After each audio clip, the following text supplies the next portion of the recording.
بسم الله الرحمن الرحيم. يا أيها الناس اتقوا ربكم الذي خلقكم من نفس واحدة وخلق منها زوجها وبث منهما رجالا كثيرا ونساء،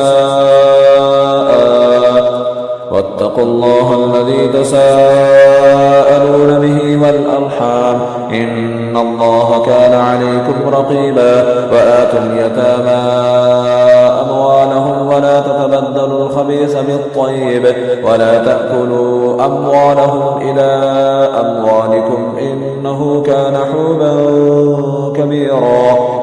وإن خفتم ألا تقسطوا في اليتامى فانكحوا ما طاب لكم من النساء مثنى وثلاث ورباع، فإن خفتم ألا تعدلوا فواحدة أو ما ملكت أيمانكم ذلك أدنى ألا تعولوا. وآتوا النساء صدقاتهن نحلة، فإن طبن لكم عن شيء منه نفسا فكلوه هنيئا مريئا.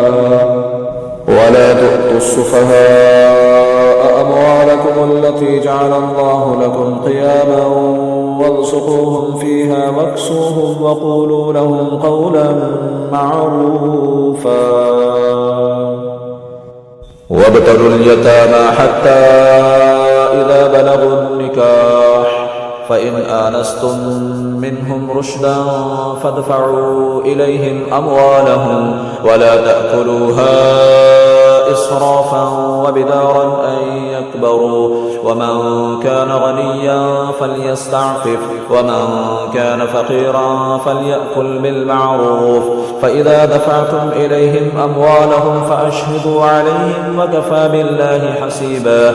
للرجال نصيب مما ترك الوالدان والأقربون، وللنساء نصيب مما ترك الوالدان والأقربون مما قل منه أو كثر نصيبا مفروضا.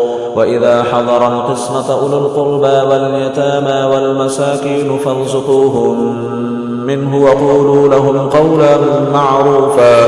وليخشى الذين لو تركوا من خلفهم ذرية ضعافا خافوا عليهم فليتقوا الله وليقولوا قولا سديدا. إن الذين يأكلون أموال اليتامى ظلما إنما يأكلون في بطونهم نارا وسيصلون سعيرا. يوصيكم الله في أولادكم للذكر مثل حظ الأنثيين، فإن كن نساء فوق اثنتين فلهن الثلثا ما ترك، وإن كانت واحدة فلها النصف، ولأبويه لكل واحد منهما السدس مما ترك إن كان له ولد، فإن لم يكن له ولد وورثه أبواه فلأمه الثلث، فإن كان له إخوة فلأمه السدس من بعد وصية يوصي بها أو دين. آباؤكم وأبناؤكم لا تدرون أيهم أقرب لكم نفعا فريضة من الله إن الله كان عليما حكيما. ولكم نصف ما ترك أزواجكم إن لم يكن لهن ولد، فإن كان لهن ولد فلكم الربع مما تركن من بعد وصية يوصين بها أو دين، ولهن الربع مما تركتم إن لم يكن لكم ولد، فإن كان لكم ولد فلهن الثمن مما تركتم من بعد وصية توصون بها أو دين. وإن كان رجل يورث كلالة أو امرأة وله أخ أو أخت فلكل واحد منهما السدس، فإن كانوا أكثر من ذلك فهم شركاء في الثلث من بعد وصية يوصى بها أو دين غير مضار وصية من الله والله عليم حليم. تلك حدود الله ومن يطع الله ورسوله يدخله جنات تجري من تحتها الأنهار خالدين فيها وذلك الفوز العظيم.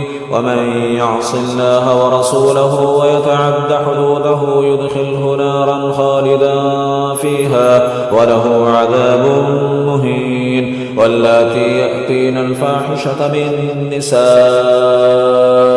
فاستشهدوا عليهن 4 منكم فإن شهدوا فأمسكوهن في البيوت حتى يتوفاهن الموت أو يجعل الله لهن سبيلا.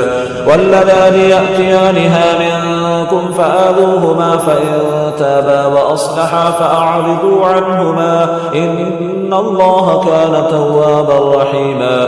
إنما التوبة على الله للذين يعملون السوء بجهالة ثم يتوبون من قريب فأولئك يتوب الله عليهم وكان الله عليما حكيما. وليست التوبة للذين يعملون السيئات حتى إذا حضر أحدهم الموت قال إني تبت الآن ولا الذين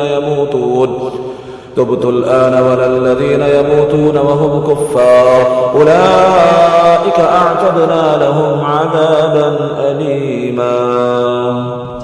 يا أيها الذين آمنوا لا يحل لكم أن ترثوا النساء كرها ولا تعضلوهن لتذهبوا ببعض ما آتيتموهن إلا أن يأتين بفاحشة مبينة وعاشروهن بالمعروف فإن كرهتموهن فعسى أن تكرهوا شيئا ويجعل الله فيه خيرا كثيرا. وإن أردتم استبدال زوج مكان زوج وآتيتم إحداهن قنطارا فلا تأخذوا منه شيئا أتأخذونه بهتانا وإثما مبينا. وكيف تأخذونه وقد أفضى بعضكم إلى بعض وأخذن منكم ميثاقا غليظا.